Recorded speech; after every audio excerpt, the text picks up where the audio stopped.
Hello friends, welcome to Gayatri guides. मागच्या व्हिडिओमध्ये आपण जे काही रुसो आहे त्याचं शिक्षण क्षेत्रातील योगदान वगैरे आहे ते बघितलं. F2 मध्ये इम्पॉर्टंट क्वेश्चन आहे, 4 मार्क्सला विचारले जातात, त्यामुळे आपण डिस्कस करत आहोत.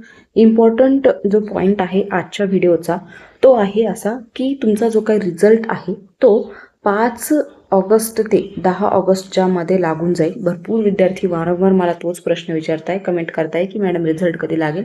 तर 5 ते 10 म्हणजे ह्या वीकमध्ये तुमचा रिझल्ट जो आहे तो लागणार आहे. त्यानंतर बॅकअप किंवा म्हणजे तुमचे बॅकलॉग वगैरे लागले किंवा काय असेल ते सगळं पुढचं जे काही नियोजन आहे ते आपण व्यवस्थितपणे रिझल्ट लागल्यावर घेणार आहे. ठीक आहे, आजचा हा शॉर्टकट व्हिडिओ या ठिकाणी आपण समजून घेऊया. पावलो फ्रियरी जे आहे 1921 ते 1997 पर्यंत यांचे जे काही जीवन कार्यकाल होता तो होता ब्राझीलचे ते राहणारे समाज परिवर्तक आणि शिक्षण तत्वज्ञ होते. मुख्य पुस्तक कोणतं आहे? पॅडागॉजी ऑफ द ऑपरेस हे यांचं मुख्य पुस्तक आहे. इथे त्यांची जी काही इन्फॉर्मेशन आहे ती या ठिकाणी दिलेली आहे. हे आहे आपले पावलो फ्रियरी. ठीक आहे, त्याच्यानंतर त्यांचं बघूया शिक्षण तत्व. तर क्रिटिकल पॅडागॉजी त्यांचं सगळ्यात इम्पॉर्टंट आहे, ज्याच्यामध्ये त्यांनी म्हटलेलं आहे की शिक्षकाने किंवा शिक्षणाने विद्यार्थी विचार करायला लागतो. क्रिटिकल थिंकिंग आपण ज्याला म्हणतो CT.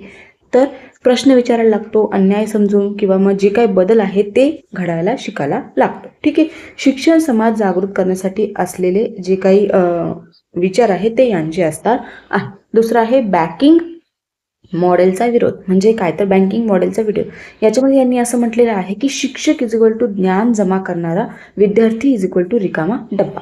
शिक्षकांनी जेवढं ज्ञान विद्यार्थ्यांना देता येईल तेवढं द्यायचं आहे, कारण विद्यार्थी काय असतो? रिकामा डब्बा असतो. जेव्हा तो शिक्षण घेऊन बाहेर पडेल, कुठेतरी दुसऱ्या क्षेत्रामध्ये जॉब करायला जाईल, तेव्हा त्याचा रिकामा डब्बा जो आहे तो फुलफिल झाला पाहिजे. म्हणजे त्याने शिक्षकांकडून ज्ञान जे आहे ते जमा करून घेतलं पाहिजे, असं फ्रियरी यांचं म्हणणं आहे. विद्यार्थी फक्त ऐकतो, पाठ करतो, विचार करत नाही. ठीक आहे, त्याला काहीही माहीत नसते या गोष्टींचं. तो फक्त ऐकतो आणि पाठ करतो, पाठांतर करतो ज्याला आपण म्हणतो, तो विचार करत नाही. त्यामुळे शिक्षकांनी त्यांना जास्तीत जास्त समजवण्याचा, ज्ञान देण्याचा प्रयत्न करायचा आहे. फ्रियरी म्हणतो ही पद्धत विद्यार्थ्याला गुलाम बनवते.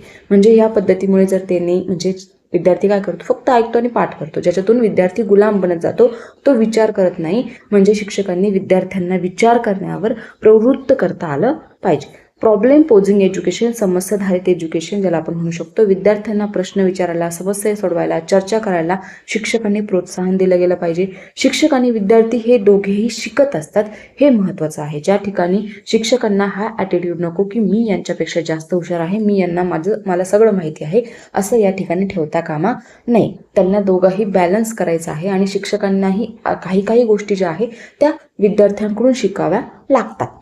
डायलॉग टीचिंग, संवादी शिक्षण ज्याला आपण म्हणतो, ते सगळ्यात जास्त इम्पॉर्टंट आहे. दोघांमध्ये जेव्हा डायलॉग टीचिंग होते तेव्हा शिक्षण जे आहे ते व्यवस्थितपणे होत असतं.